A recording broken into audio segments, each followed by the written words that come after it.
what I enjoy about it is just the camaraderie aspect of it. Everybody coming together. You've got people that trust in you, and you can provide a good, solid product for them. That's always something I've taken pride in myself.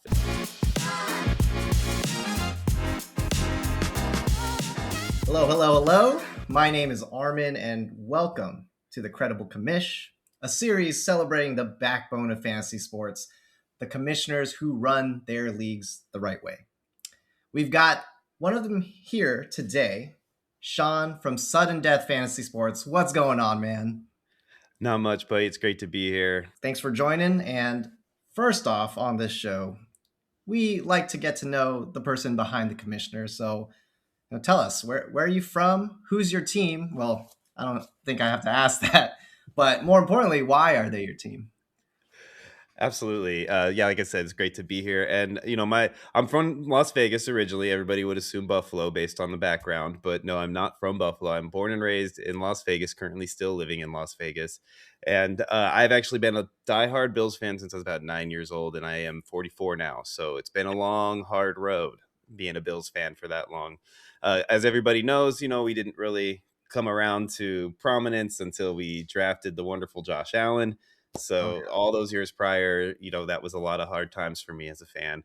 But it's all worth it now. We got a great team now, and I'm really happy to have that team to watch every Sunday. Beyond that, I like outdoors sports. Always been that kind of a guy. So fantasy football fell right into that realm as soon as I was physically incapable of playing the sports I loved anymore. It just became armchair quarterbacking and fantasy football. So that's kind of one of those things you just naturally fall into, I think, as you age out of the physicality of sports. Oh yeah. Got to stay competitive somehow. Yeah, exactly. You got to keep that competitive fire in line, and usually fantasy football will kind of scratch that itch for you. Oh yeah. The Bills exciting year coming up. They got the new stadium coming too. Just got DJ Moore, so lots to look forward to being a Bills fan. Oh, absolutely. I cannot wait to see what happens with this new stadium, how it looks. I plan on making a trip out there this year to go for another game. I've made multiple trips to Buffalo for games over the years. And, I really wanted to go one last year with Highmark. And since I wasn't able to make it this season out there, I'm 100% not going to miss a game next year in the new stadium. Oh, that's gotta be And exciting. they're going to come out here against the Raiders next season too. So Oh, that game will be one that I'm obviously going to attend, being that I'm sitting about 2 miles away from Allegiant Stadium as we speak. oh yeah, you have to. That's sweet that they're coming to town, and looking forward to updates on your trip out there to Buffalo. I want to see that stadium too. Oh yeah, man. I'll be recording a lot of it. I'll probably throw some of it up on our YouTube channel and everything too when the time comes. Where, when we get into the season and this year, we have a plan to really operate some awesome content on our YouTube channel for that. And one of them will be taking trips and doing things like that throughout the year. So obviously we mentioned the Raider game. We'll have some tailgate videos from that, and then the Bills game for sure. And any other opportunity we have to make a game this year, we're gonna do it. We're going to be seeing you in Canton in July. Oh yeah, There's going to be some more good content coming out of that trip. So, that's awesome. Tell them where you can find that.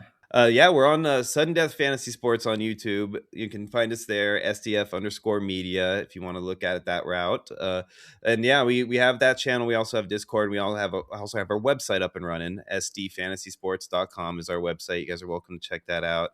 And if you're into specialty games, unique games, and fun user friendly formats, then definitely come check us out, because we got a lot of things that you won't find anywhere else. You mentioned you've been a Bills fan since you were 9. Is there a specific moment? Can you give us like what is your earliest football memory? Well, I'm glad you asked, Armin. my my first so the reason that I became a Bills fan, this is a story that I love to tell everybody, and they love to hear it, because the first question I get when people say, "Oh, you're a Bills fan," it's always followed up with, "What part of Buffalo are you from?" And as we know, I'm not from Buffalo. So that usually gets a kind of a reaction, right? That then requires an explanation. So let me tell you the story about how I became a Bills fan as a guy born and raised in Las Vegas. So when I was 9 years old, I'm sitting there with my father watching a Monday Night Football game. Happens to be the Bills playing the Bengals. And this was in 91. So obviously the Bills still had a really good team at that time. Oh yeah. And I was sitting there with my dad at a point in time in my life where I wanted to figure out exactly how the NFL works, as in who goes to the Super Bowl and how they decide who makes it to the Super Bowl. So he starts breaking down AFC, NFC, division, conference, blah, blah, blah, blah, goes through the whole gamut for me, right? While he's telling me all this, in my mind, I'm thinking, I need my team, right? My dad is a giant Dolphins fan. I know he's still cool, but he's a big Dolphins fan, right? So that really like made me want to focus on a team that I was going to be able to play against Miami every week. I didn't know about rivalries. I wasn't considering that into anything at all. It was more about I'm going to make sure that they're going to be able to play the Dolphins every year so I can have a father-son game every season. And so at that point, I realized that that was going to be only divisions the way he was breaking things down. So I need to pick a team in Miami's division. It was the Jets, the Patriots, the Bills, the Dolphins, and at the time, the Colts were still in Oh, that division. oh So wow. yeah, right. This is how Great far back career we go. there. This is aging myself now. And so at the time, the Colts were still in this division, and so those are the teams I had to choose from. I'm obviously not taking the Dolphins, right? Because I'm not gonna pick my dad's team. That's not the point of what I'm doing here. So that team's out. So I got 4 teams to choose from, right? I don't like the Jets. I'm not a fan of green and white. I'm not a fan of that color code. Did not really sit with me at all. Wasn't too into that. Hmm. So I didn't really even think about the other teams because at that moment, Jim Kelly threw a 60-yard touchdown bomb to James Lofton up the sideline. Oh wow. And I watched that play happen. I saw the wonderful blue, white, and red on those uniforms. And I just knew at that moment that that was my team.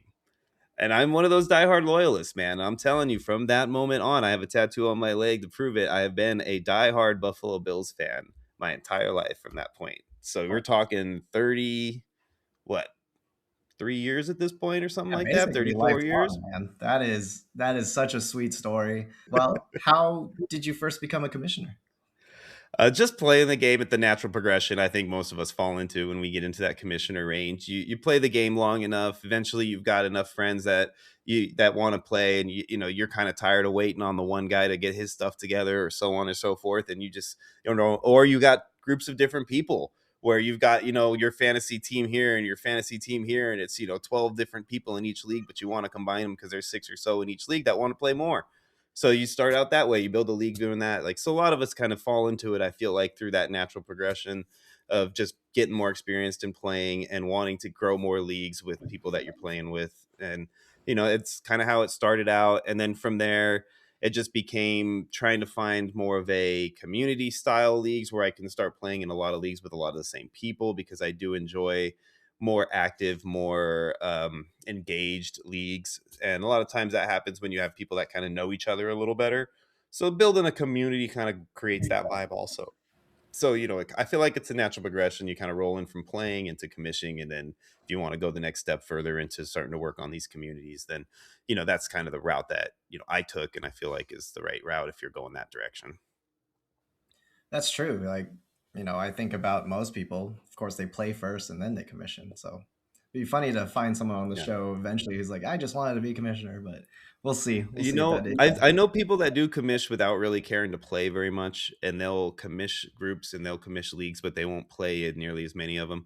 And and it's an apples and oranges. What do you prefer kind of Mhm. scenario, right? Some people really enjoy the connection of it, but they don't want to have the daily grind of actually running a team. How many leagues do you commish for now? So currently, right now, we've launched 30 leagues this year. Now, I'm not gonna sit here and go crazy about talking about them because they are best ball. Best ball is probably the easiest thing to manage. Honestly, it's Mm-hmm. just basically a set it and forget it scenario. But currently, we're running 30 of those. We've got 5 dinos that we're launching right now, and then we have our redraft leagues that you know of, which is one of our specialty games, the triathlon, that's going to be up and coming. And we're planning on launching anywhere from 12 to 20 of those leagues, depending on how well received it is. And Hmm. we're also considering a couple of guillotines and a couple of standard redrafts, and so just a few other one-offs. So in the end, by the end of this season, we're looking to have close to probably 100 leagues or so overall Oof. throughout Yeah, the sudden death fantasy family. you've got your hands full there. What? Trying, man. I mean, I'm not doing it alone. I've got a partner that's helping me out along the way for sure, but it's a lot even for 2 people to undertake. Oh yeah, shout out to Scott there. We got to have you come on the show sometime. Um, what what keeps you coming back every year as a commish? Honestly, what I enjoy about it is just the camaraderie aspect of it. It's a pain in the butt to deal with the issues when they arise. Like everything is, any Mhm. kind of, I don't know, quote unquote power position that you're in requires a little bit of stress and pain in order to maintain properly. You always have the one offs that are causing problems here or there that you need to weed out as time goes on. You get better and better at how to handle those situations. It's beyond that, I would say it's just the fact of everybody coming together. You've got people that trust in you and you can provide a good solid product for them. That's always something I've taken pride in myself in general my entire life beyond fantasy. If I'm selling somebody something and being in sales and marketing, I could never sell a product I didn't believe in. I could never push something that I didn't feel like was the right thing for the individual I'm selling it to. The that I think kind of bled into why I like to do what I'm doing here, to make sure that I'm providing what I consider to be the right environment for what we're doing.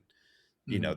There's a lot of things that, especially in this world today, that go on that we don't need to be bringing into the fantasy football realm. We do this because we like to have a good time and we like to get away from a lot of those stressors that are out there.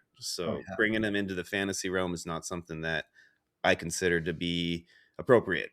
And, Mhm. those are the types of things that a good commissioner will not allow in their leagues. And that allows the league to flourish in the way that we wanted to, with good, friendly, fun interaction. When I say friendly, fun interaction, I'm not talking about everybody's Mr. Rogers and we're all just having a great time and everybody's loving their neighbors. You're gonna have your back and forth and your banters and your fun little, like, rags on people and things and stuff, people that go back and forth with each other.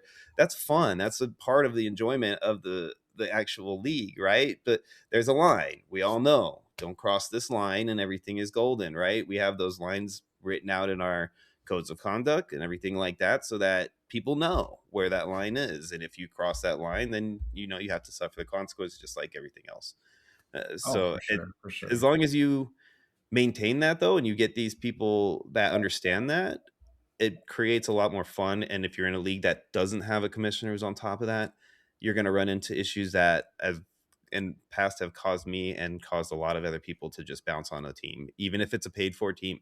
I'll be the first to throw away $50, $25 if it means that I can get myself out of a league where there's consistent issues. Yeah, I mean, you mentioned it, the camaraderie. It's hard to top that, even with the issues that come with it. That's enough to keep you coming back year after year. Yeah, I know your question. I totally got off topic on your question No, there, but yes, it oh, is the camaraderie number one that brings me back. that's all. Yeah, I totally feel you, man. Like sometimes it can get a little testy. Sometimes people are really tiptoeing that line. As long as it doesn't get personal, I think that's the Yeah, line for that's the me. key. I mean, we all know, right? Personal, political, religious, like there's certain topics that you just don't bring up in this type of environment, right? Like, treat a fantasy football family just like you do your real family. You're not going to say something that is going to push a button to get somebody to that level. That's not appropriate. That's not what we're here for. That's childish. And we're adults. We're not here to play around like that. We're here to have a good time and, enjoy the sport that we like, not Exactly. the banter. So you're hinting at this stuff a little bit, but I do want to ask, just was there any particular scenario, any particular league controversy or drama that you want to reflect on, or is there anything particular like that you had a very difficult time managing? Well, yeah, there definitely has been a couple of situations that have come up that I've been pretty frustrated about. And I'll bring up one specific one that is kind of fits along the lines of what we're talking about here, to kind of explain what we're getting at. I was in a league. I wasn't commissioner. I was just a patron in this league. And I got to this league because there was a certain player in one team, very active, very constantly trading and keeping the league active, but very volatile, very abrasive, and just plain out rude 90% of the time to other players. And when I say that, I mean things like another trade would be made that he wasn't involved in, and so he would initially criticize somebody in that trade for doing something stupid to their team and this and that, and why would you do that and this and that when I sent you this or that offer, but and like just go in there and like create some like, animosity amongst the Hmm. individuals that just made a trade that had literally nothing to do with this man. And Hmm. those scenarios would happen consistently, and that caused the commissioner to have to replace 5 or 6 people before I got there, and I left after one season because of that. So Oh, it and then I also I left after somebody else had left after that season too. I wasn't even the first one to leave in that off season that I left in. So mhm. I had seen, 4 people prior. I'd been told about 4 people prior to myself, and then I saw personally 2 people leave, with myself. Oof. So to me, that is a situation where, and it was brought to the commissioner's attention multiple times, because there was a lot of situations that had come up before people would leave. It wasn't like they were just leaving instantly. There was consistent problems with this man. And it got to the point where even when I left, I said, I don't understand why you consistently allow him to stay in this league. If Mm, I was you, I would have sent him down the road long ago, because you've now lost 5 solid, consistent players because of this one person. Had you gotten rid mhm. of him, all 5 of us, or at least 4 of the 5 of us, would still be here, and you would have only had to replace one person. Now Right. you're replacing 6 people, and they're probably going to leave because of him again, and so on. And you're going to have this problem because he's proven this is a consistent issue. And so those are the Oh, yeah. things, like, and I didn't say that to him to rag him. I told him that because I liked him as a commissioner. He was a friendly, good dude, except for Mhm. this one thing. And I'm like, and it was more of a like, hey man, this is how I feel, and this is why I'm leaving. Do what you want to do. It's your league. You handle it however you'd like, but this is why I'm leaving. In my opinion, this is what I would do if I were you. And I Yeah. don't know what happened after that, because I left the league. But to me, that's the type of situation that we're talking about. Oh, yeah. Don't let one bad apple ruin, more apples in the bunch by leaving them in the bunch, right? In the basket. Exactly. It's So that's scenarios that, as a commissioner, I appreciate that I have a way to fix that problem, right? mhm. If I'm not the commissioner, I have to sit back, and either all I can do is either leave the league myself or deal with it. Right, right. Right? At least as a commissioner, I have the opportunity to do what's right. Oh, for sure. And that scenario that you just described, it's not even uncommon. Like there's No. bad apples. I mean, not even in just fantasy sports context, just in life and like, if you work a job and you have a teammate like that, people are going to leave that job. They can. So Yeah. it's up to the commissioner, I think, to handle that stuff. And hate to see it, but it's definitely a reality that we live with. And so thanks for sharing that. I don't want to sound like everything is bad, and like it's definitely good 90% of the time. It's just that 10% of the time can be enough to force people, if it happens over and over again, to Right. not enjoy that league. And we have opportunity now. There's enough leagues, there's enough people out there to play with, where you don't need to per se do that in order to scratch your fantasy itch. You have the opportunity to just jump in another league if you want to do that. What's like the funnest thing you've seen in a fantasy league? Was there a specific like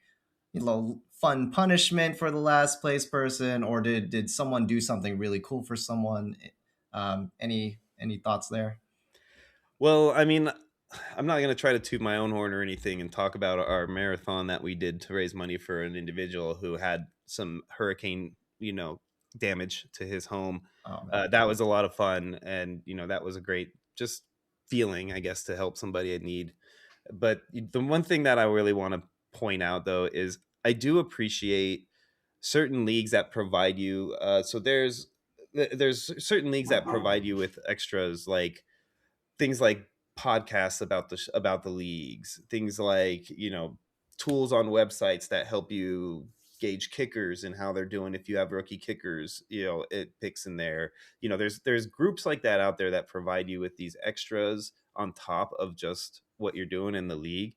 Hmm. And to me, that's really the funnest thing that I enjoy, because we do that as well on our end, which I really just enjoy making content. I just think that's so much fun, and I really have a blast doing it. So to me, that's always going to be the best thing, right? And Oh yeah. I really do appreciate it, though, when you're out there and you're in a league, and there's ways that you can get some information about stuff in the league, trade breakdowns in your league. If you have somebody who does a show about the trade that happened, you always like to hear that, because you want to hear everybody's opinion on how that trade was. Do you like what I did? Do you not like what I did? Why am I amazing or why am I terrible? Like, those are all things that people like to hear about when they do a trade, because we all want to know what everybody, hey man, I made that trade. I don't know about you, but I first thing I usually do after I make a trade is I send that trade to a few of my friends and say, what do you think of this? I Yeah. just made this deal. What do you think? How'd I do? And like that's always fun. So those are the types of things that I really have a lot of fun doing. And then on top of that, I'm in one league where it's been, oh man, this league's been going on. I've only been in it for 6 seasons, I believe now, or 7. This might be my 7th coming up. And they've been doing it Mm. since pen and paper days, man, writing it down on Tuesday Cool. morning paper, on from the paper on Tuesday morning paper to get the scores. So this league is Oh, one of wow. those that has a lot of the same people in it. It's been going on for so long that the camaraderie in it, the draft every year is always a blast. That kind of stuff is, I guess it's not one specific thing, but I guess the overall encompassing enjoyment Like the of time, just that right? type of setup. Yeah. Yeah, I think that's part of the fantasy of fantasy football. You manage your team, but when you get people talking about it, it's like your own sports show. And I think I've done a few shows for some of my leagues, and that seems to get the engagement up, and people seem to really enjoy it. So, yeah, I can empathize with Yeah, I mean, what you everybody just loves to said hear there. that. If you did great on the draft, that you want to get your kudos, and then if you feel like you did great and somebody says you didn't, you're like, wait, what? So it's always fun, dude. Just even if you're not happy with what they say, it's fun to hear somebody's breakdown. Yeah, yeah, for sure. I just listened to the breakdown that in one of the leagues in sudden death fantasy, and you ragged on me for not having enough quarterbacks, and it might be true, but it's super flex. It's not required, but yeah, we'll see how that goes. Well, in my defense too, and me and Scott are both like quarterback heavy drafters, so it's hard for us to give anybody props if they don't go attack that position the way we do. And it's more of a preference. It's probably not the right approach when you're breaking it down, but it is what it is, right? And I still do personally think that in a super flex you need to have at least 3 starters in order to I, be successful. But hey, we'll whatever see. worked for you, brother. It is best ball, so it might be okay. Yeah, I mean, not to harp on this too long, but yeah, I went heavy on the top, and then I just kind of ran out of quality selections at the end. So I was like, I'm gonna punt that third quarterback. Well, if it makes you feel better, we've got another one coming out with you, and I think the review is just as good. All right. Oh, wow. Well, it's fun either way. It's fair, and I like to see it no matter what, good or bad. It's fun to watch. Rapid fire questions, fantasy football related, because commissioners are players as well. So let's get into some football talk. Who's your QB1 this upcoming season? Come on, dude. Are you kidding me with everything behind me? You think I'm going to pick anybody else except for Josh Allen, the JA17 of the NFL, baby? Oh, just Come had to on. give you an Best easy player layup in the for the first league, not just the question. quarterback in fantasy, best player in the league, baby. Whew. Yeah. All right. RB1. RB1 is Bijan still for me. I Bijan. know a lot of people have switched over to Jameer Gibbs. I think the signing of Pacheco obviously means a little bit of something, something with that. And then also Algier not being behind Bijan, I think makes Mm. Bijan the number one in my opinion. Oh yeah. Okay. Wide receiver one. Right now, I'm leaning Puka. Puka. Okay. Okay. Yeah. I got him just slightly over Jamar right now, just because I think that that offense, man, they're going for it all this year, and Puka, he's just amazing, man. He really is. Oh yeah. I mean, maybe not off the field, but on the field for sure. Uh, who is on your do not draft list? Who's the top guy there? Anybody on the Seahawks? No, I'm just kidding. Are you sure? I'll be in leagues with you for that. No. I'm kidding, man. I'm not hating on anybody on the Seahawks right now. There's a guy that I wouldn't say that he's on my do not draft list, but he's being drafted too high, so I'm not getting him list, and it would Mm, be Trey McBride. mm, He's going too high for me right now, and I do not have him that much better than the other quarterback or the other tight ends that are up near that top tier. So I can't take him where he's going. I just can't. that's fair. That's fair. Favorite fantasy football format?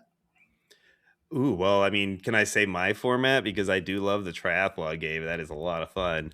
But I'll stick to the norm. I'll stick to the basic formats. I will go crazy, and I'll say that guillotine is probably my favorite Ooh, at this point in time. I really appreciate that. again, there's new formats coming every day. One Oh this yeah, year that I think is better, but right now I'm going to say guillotine is my favorite format. guillotine's pretty sweet. I did my first one last year, and I'm like, ooh, this is cool. Um, Wrapping up the rapid fire questions. Predict your team's record this year. This year, 17-0, baby. I love it. Love to see it. Love to see it. No, I'm just kidding. Realistically, I could see us going like into that. Let's go with 12-4. 12-4. Does that last question is Or wait, Super no, it's Bowl twelve pick? and five, 17 week season, Oh 12 and yeah, 5. 12-5. It's old heads with the 16 game. Yeah. um, then last question: who's your Super Bowl pick? I'm Okay, Come okay. on, bro. I do want me. How about I give you who they're going to be playing in the Super Bowl that they're going to beat in the Super Bowl this year, and it's the Super Bowl this year will be Buffalo Bills versus the Los Angeles Rams. That Okay. will be. I called that last year. I was close last year. It's going to Oh, happen very this close. year, and the Bills are going to win by 13 points. There you go. There you go. Get your bets in. Well, we'll look back at this video and be like, wow, he was right. Yeah, this video be like Samsonite. I was way off. All right, all right. So wrapping up the episode here, what to you makes a credible commissioner? Honestly, I mean, obviously, you're gonna have ratings and things like that are available. I know you've got a really good rating system on FanCred to value your commissioners there, but it's usually that, and then word of mouth is really a big deal for me too. If somebody else is going to vouch for them, or if I see that they're running quite a bit of leagues, and there's a lot of people that are playing in multiple leagues with the same person, that really helps me feel pretty good about it too. And then anybody who's got like a good solid like setup in place when you open a league. If you go into a league and there's a commissioner and he just has like a quick little, hey guys, jump in, sign up if you want to, and there's no real kind of structure, no real like, hey, this is what my guidelines are for what we're doing here and things like that. That to me is kind of a red flag. So, I want to see somebody who comes in there with a little bit of organization, a little bit of like preparation, and shows me that they're committed to being involved in this league. What is anything you can share about your setup? How do you make it easier to run your leagues? Well, right now for us, what we're doing, being that we're doing unique formats and things like that, we coordinate a lot through Sleeper app and some spreadsheet backend things to help you guys see things on our website, leaderboards, whatnot, to keep track of the ways that we do it. And along with our format coming up, we're going to have to do a lot of adjusting mid-season to change from redraft to guillotine to best ball the way that it works. So Mhm. in order to do those types of things, we coordinate real time with our back end spreadsheets, and those types of things like that. I mean, that is obviously the type of stuff that we're going to bring to the table for you guys, being a unique format, to try to make it easier for your players to get through the game that's going on and understand the game that's going on, so you can manage it properly and so on and so forth. And then all this back end stuff with the website, like we talked about, having the website, having the YouTube channel, those are the things that I think draw people a lot. They're a lot of fun. They engage the audience. They give you a chance to really like ask about things like, why did we say this about your trade? Or, why did we not like this draft that you took when you thought it was amazing? How come we didn't think this guy was a good guy at that spot? We just had an Alec draft where an Alec Pierce went off in the second round. That is Wow. yeah, exactly. Right. And, but what happened? I mean, the guy just signed one of the richest contracts, and they let their other receiver go. So I'm not going to hate on somebody if they think that that's where he belongs to be right now. I Mhm. personally don't take him that high, but that's not what I would do. So if you're going to do it though, I'm not going to sit there and, give you a bunch of mess about it. I'm just going to say, whoa, okay. That's It might end up being like great. somebody likes them some Alec Pierce, right? Like, so you seen it, you watch us on the shows. We might give you a little bit of flag, but we won't rag on you too much about your moves, unless you want us to. You're full permission. I enjoy it either way. But All right. yeah, that's what I think you're gonna get most from us, is that, and then obviously we're trying to keep everything here very like focused on football, all of the drama, all of the things that are happening outside of it, out of the game. So we're going to focus hard on that and making sure that you guys are able to have a good, fun, friendly environment to play fantasy. Nice, nice. Yeah, I'm excited to be in some of those leagues and looking forward to the season there. Last commissioner question: what is one league rule every commissioner should adopt? Well, I mean, obviously it's got to be keeping everything in check, right? It's got to be regulating what can and can't be said in the thread. Ah, That's the number one thing that I think needs to be taken care of and addressed like immediately with these guys. Obviously, paying and all that, and then that goes without saying. But when it comes to actually like setting the ground rules for a league, I think you need to make sure 100% that people know what they can and can't talk about in these mm, leagues and how they can and can't act. Because then if you don't set that parameter and they go over the line, you don't have any way of punishing them, right? We all right, work, right? We all understand how punishment structures work in the work, right? You get a warning, you get a written warning, you get a suspension, and you get fired, right? And there's like a process to it. But if they don't tell you all of those things ahead of time, and if they don't tell you what it is that's going to get you in trouble ahead of time, then they can't hold you accountable. So right. you got to make sure that you have everything in place to be able to hold people accountable if they get out of line, and you have the right to handle it the way you need to. What are you looking forward to next season? This upcoming. Well, other than the Bills hoisting the Lombardi, of course, we already talked about that. So, that's like, forefront on my mind. But what I'm really looking forward to next season, man, is like I've said it a few times. I feel like I'm beating a dead horse here by bringing it up again, but I'm really excited about the triathlon game. I am really, really excited to get that off again.